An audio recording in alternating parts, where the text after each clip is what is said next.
Hey, what's up mga kasipnayan? So, we're talking about divisibility rule of 2.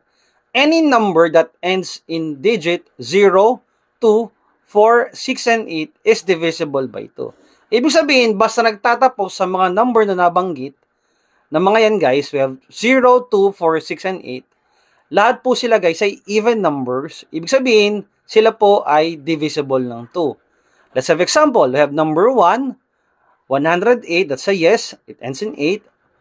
113 sa no because it ends in 3. 2,348 sa yes because it ends in 8. 52 ends in 2, that's a yes. 104 ends in 4, that's a yes. And 185, that's a no because it ends in 5. Basta nagtatapos po sa 0, 2, 4, 6, at 8 or even numbers, therefore sila po ay divisible ng 2. At ganun lang guys yun kasimple. Ingat po.